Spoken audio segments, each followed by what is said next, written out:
Dear God.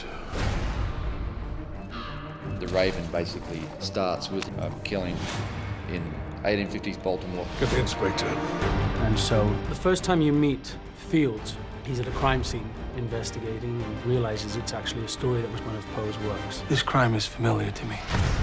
Edgar Allan Poe. So all the crimes are done in the vein of the stories of Poe.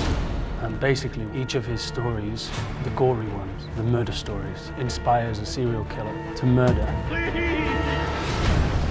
Poe wrote very dark stories about all sorts of horrific things that you can imagine. Like The Raven or The Telltale Heart or The Pit and the Pendulum.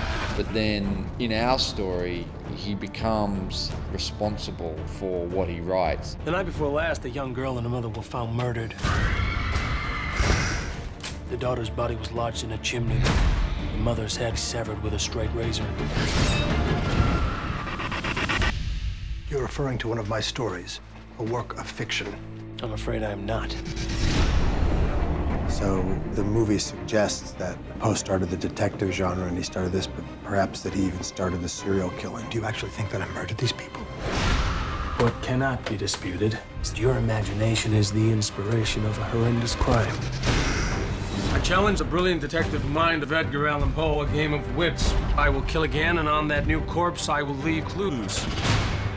And that's what's so interesting about this film is these two people both have different objectives, but basically they're all trying to attain the same goal. As unfortunate as this is, you may be uniquely qualified to cast light on our killer.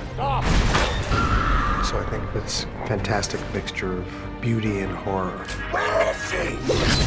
He will keep her alive to keep you involved. It's part of his game. And only. I'll send you to hell! No matter how this ends, I will kill him.